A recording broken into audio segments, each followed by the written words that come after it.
Is humanity evil? Is humanity lost?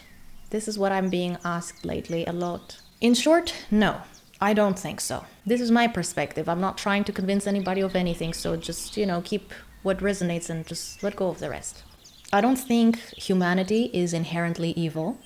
I think it has been tampered with. I think that a lot of people out there are not themselves. And I think that humanity originally, when I hear people saying, yeah, it all started with Abel and Cain, the brother who killed his brother, and it's the human condition, humanity, there's evil in humanity. Give humans a good thing and it's in their nature to try to destroy it.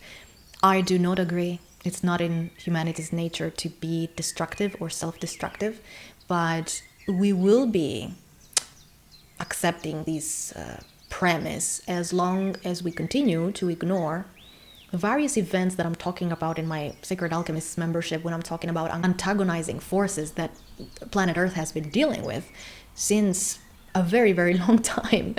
The fall of the planet vibrationally was an engineered situation.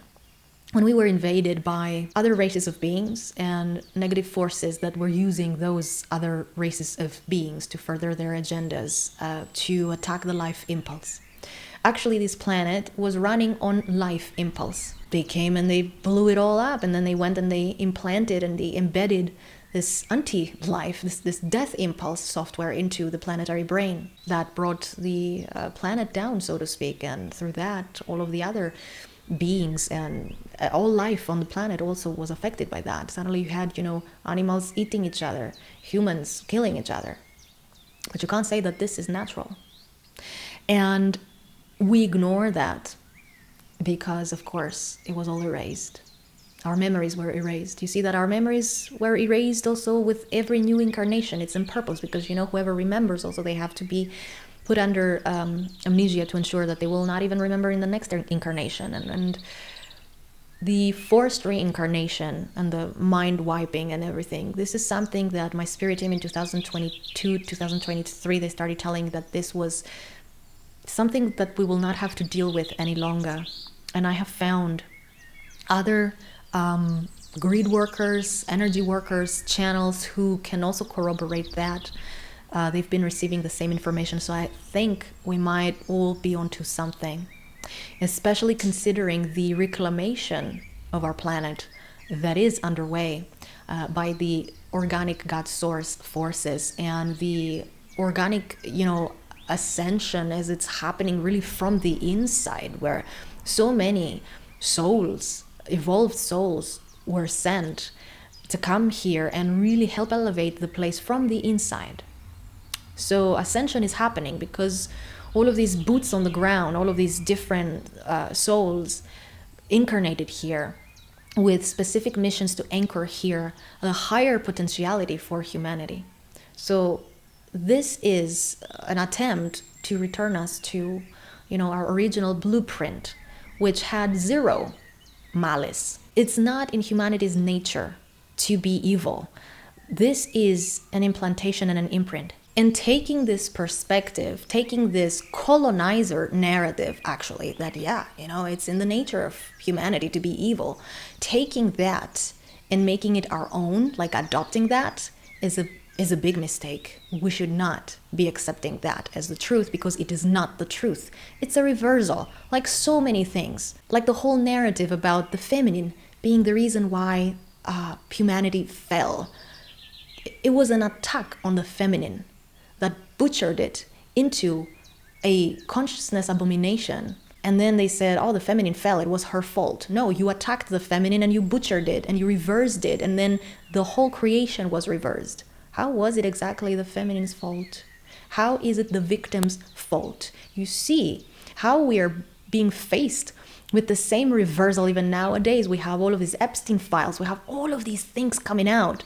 And still the victims are being blamed for the abuses perpetrated onto them. So please, I want you to be very, very mindful and very careful what kind of narratives you adopt as the norm, as the truth. Is humanity lost? I think a big, big portion is. in the sense that I don't see the willingness for rehabilitation. And at the same time, I see a different portion that is already here and already waiting. And there's this isolation that we've been under, because many of us, we've been going through our own rehabilitation and our own remembering, and that has required a certain sequestering, isolation, hermit mode. The other day, I was going around and I was, sharing like some business cards of mine for my healing services, and I was going to some esoteric shops, and I thought, where else can I go? Where else people need help from, let's say, an energy worker? And I thought, let me go to naturopathic medicine practitioners. So it was two very different kinds of consciousness that I encountered when I went into the offices of the naturopathic healers and when I went to the esoteric shops. And I have to tell you this, I didn't go to all esoteric shops because some esoteric shops attract Satanists, and they are practicing Satanists, and they sell crystals and all of these positive things right next to black magic ritual paraphernalia, and that's not where I would put my business card. Because nowadays, if you are someone who wants to do something good, you bet you're gonna have a black magician up your rear soon enough. And that's just something that I've learned to be very cautious about, very discerning about where I make myself visible. And when I went to, let me square back to my story. When I went to the naturopathic healers, I was surprised to see that they were very much into this indoctrinated medical institution mindset. It's not just that they refused to take my cards, which I respect. Everybody can decide what they will put in their space and whatnot. But it's the manner with which they were so dismissing towards my work, even though they are supposedly themselves alternative practitioners. But even the alternative practitioners, even they have a line that can't be crossed. They're like, oh, you're an energy worker. Do you believe in that stuff?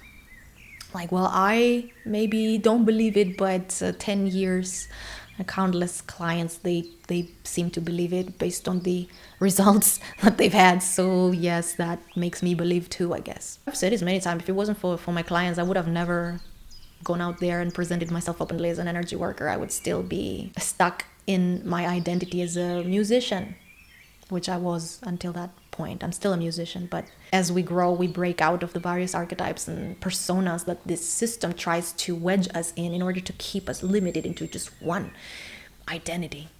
Because see what happens when you break out of the separate identities and you understand that you can be encompassing so many gifts. And for those who follow, let's say, modalities like human design, you know very well that there's manifestor generators, like myself. And we are people with multiple vocations. We're multi-hyphenates. We're interdisciplinary practitioners usually. And that doesn't fit very well in the system. I remember at the very beginning, I would always have people telling me, what are you? You do this, you do that. What are you? I'm like, I am a mystery to you, I can see. I'm a squirrel. No, but I saw how many of these medical practitioners, they had a resistance. This wasn't about not taking my cards. I don't care about that. It was a resistance to connection. It was a resistance to being human. You don't have to like my work. Be human with me while interacting with me. Most of these people, they were not human with me, trying to have power over me, trying to humble me in a sense. I even had one telling me, you're too young and too pretty to be a healer. What are you, 25? I'm like, I'm actually 34. If someone is 70 years old, still they consider me really young, and they have this projection that if you are young, you cannot be good at your job. And then I went to the esoteric shops and the crystal shops, and while until that time I felt, oh gosh, I don't feel humanity has much hope. People who are supposed to be healers and alternative practitioners, they act in such a weird manner. What's the standard here? Why is the standard so low? And then, I enter the crystal shop, the first one, and there's this beautiful soul, big bright eyes. I'm like, here we are. That's a kindred spirit.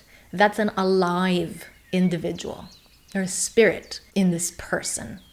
And we're sitting here and we're talking and discussing and even coming up like with ideas, what we could do together. This connection, this like being human with one another and not trying to one-up each other. And then I went to another shop and the same thing happened.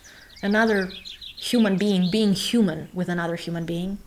And this time a much older lady, really almost like maybe in her 60s, and how lovingly she was towards me, commenting on my age. You're such a young person and I can tell you must be good at it. See the difference? I think, if you ask me, is humanity lost? I think there's pockets beyond lost. And I think there's pockets more than found. A hope and an anchor of what is to come. The vision of a life among people where we are all on that human level with each other. We have left the ego at the door because there's no ego anymore to care. We've been through so many initiations that we're not hiding behind titles and business cards.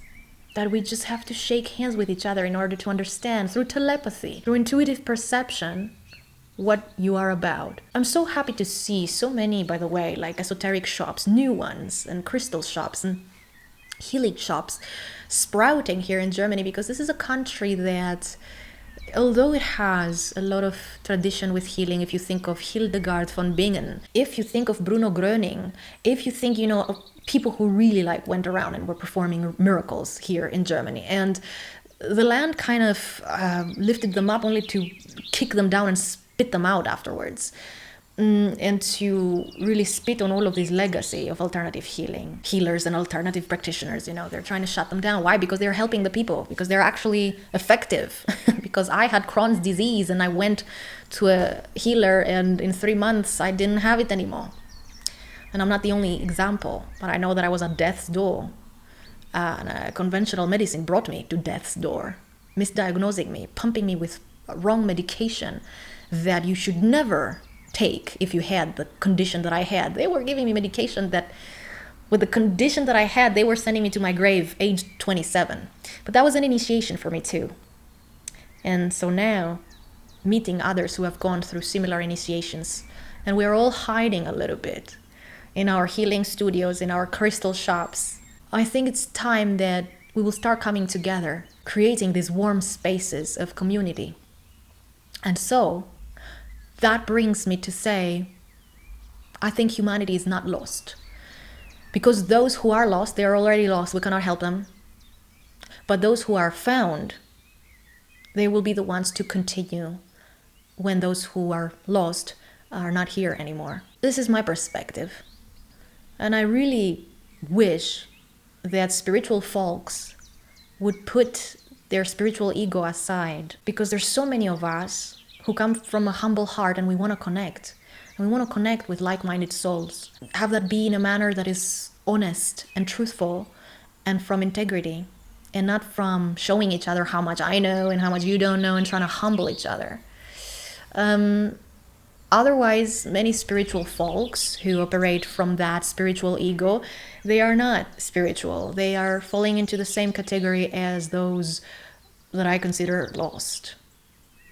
Just having this label on you because you clutch your crystals and you wear flowy robes and you have 3 Reiki or whatever healing certifications, it doesn't make you a kind person. It doesn't make you part of the humanity that I believe will be the part of humanity that ultimately lays the foundation for the new. And this is what we need. We need rehabilitation for more folks to find their way into this new paradigm, because it is there and it is very much alive. There's so many of us, we're here, we're waiting. And I'm very happy to see that those of us who are already there, we kind of find each other through synchronicity. Today, it was so synchronistic. I walked into a shop and this beautiful lady was like, "You will not believe me when I say I was looking for someone to do the kind of work that you do, and I haven't been able to find anybody. And what do you know? Here I am walking in her shop." And for me today is the 7th of July, 7/7. It's very Very important for me. It's the day that I met my man in 2017, so 777. It's the day that I left behind me an abusive relationship that I had at the time, and I left behind everything that was coming with that life of living with that person. I left behind Elina as she was at the time, as if a portal opened and things were never the same again. More of us make the decisions to leave behind things that are abusive, that leap of faith. I think humanity is not lost, but progressing and headed somewhere of substance. I know this is controversial to say in a time where we see how everything about being human is demonized and weaponized against us by the technocrats and the tech bros and the Bill Gateses of the world and the Peter Thiels of the world. We have a different script than the one that they do. And I don't think their script is going to be the one that gets the airtime. I think ours will prevail. I hope you guys are doing well, and I hope to see you soon again here in Elina's Alchemy. Until then, take care. Goodbye.